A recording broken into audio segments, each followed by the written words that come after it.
Hi, this is Seb from Cinema 5D, and in this video I want to give you some more tips and insights about shooting, working with and grading drone footage. The first part I was talking mostly about shooting with the drone, lighting, movement, and now I'd like to go into working with the footage.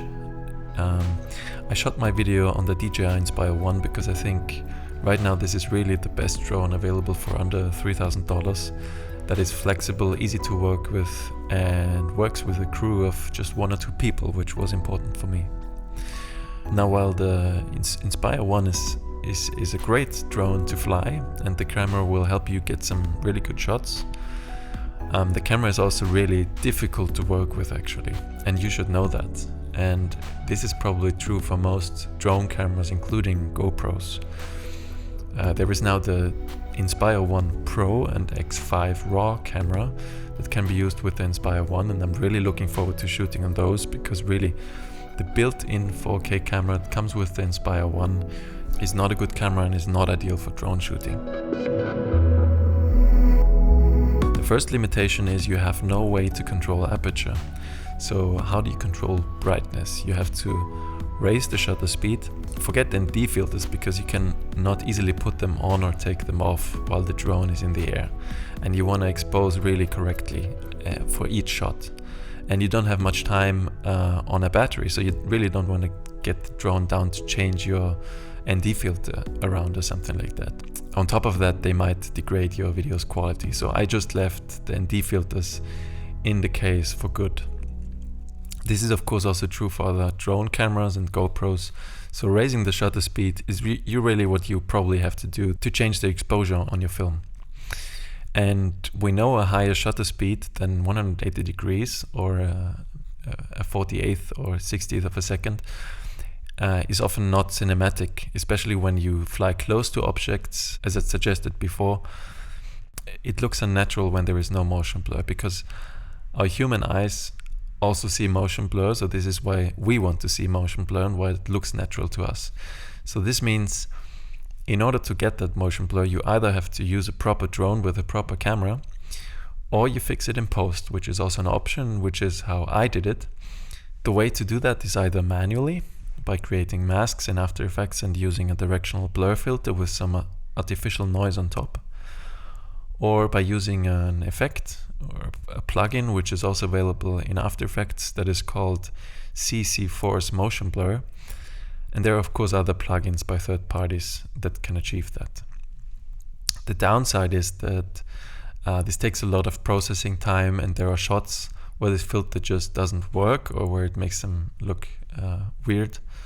In my film I used a combination of both, of the motion blur effect and also manually motion blurring parts of the image. For example, on the water shots I had to blur manually because the plugin couldn't detect the movement in the waves. This motion blur thing is really one of the biggest disadvantages of shooting with a low-cost drone, and it does take significant time, and you need a computer that has some processing power, especially when you work on 4K images, of course. Speed. So of course there is a limit to how fast the Inspire 1 can go. There are bigger drones that are much faster than the Inspire 1. So if I wanted to go faster, I had to speed up the film in post. I also did that in After Effects, and not just in Premiere, applying 200% speed to a shot that really doesn't work because of course it doesn't do the motion blur. So I also did that in After Effects with an effect called time warp, and this speeds up the footage while at the same time applying the appropriate motion blur to the footage. I realized that using a motion blur shutter in After Effects of 180 degrees is too much. It doesn't look like 180 degrees actually. Maybe it was some wrong setting in the sequence or something, but I always set my motion blur to 100, and this was the perfect setting. And that's of course very handy, this time warp feature, because it speeds up your shots and then adds the motion blur appropriately at the same time. And I did that for most of my shots. There are really only very few shots in my film in normal speed, to be honest. Most of them are 200%, 400%, or even 800%. Resolution. The Inspire 1 has a 4K camera, but then again, okay, your smartphone probably also has a 4K camera, and I bet you it's probably as good as the camera on the Inspire 1, or maybe better.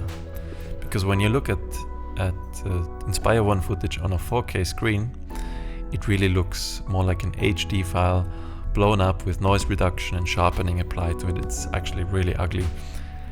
But we are lucky because 4K is not really a standard format yet, especially in the internet. So we're producing for Vimeo 1080p with lots of compression artifacts, and we can be happy about it because we can shoot on the Inspire 1 and it's gonna look good at the end. This means for now this camera is okay. I wouldn't call it 4K. The extra resolution means that it's no problem to zoom in a little bit and move your image around and stabilize it if you want to. In my film, I think there is no shot that wasn't either stabilized or moved up or down to create more motion within the shots or to smooth out this digital gimbal movement. Because, you know, when you move the gimbal around, when you move your camera, which you can do with one of the remotes, the movements are not always smooth. There's always a tiny bit of digital motion in them. Talking about framing, there is nothing worse on drone shots than a crooked image, and really the horizon is and should be straight. It cannot lean to one side, so it needs to be straightened in post, because the drones have a tendency to crook the image, especially the Inspire 1, and I've seen tons of drone footage that wasn't straight, and I think that's not nice. I think that's not how it should be.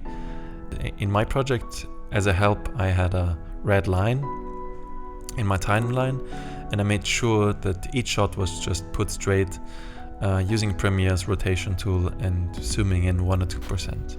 Another important question, of course, is how good is the Inspire 1 camera in low light? And let me tell you, it's not good. ISO 100, that's it, mostly. Maybe ISO 200 works as well, but I wouldn't go higher. I tried and I threw the shots away because it creates a pixel smear that looks like a temporal noise reduction. And this is really not something that I wanted to see in my footage.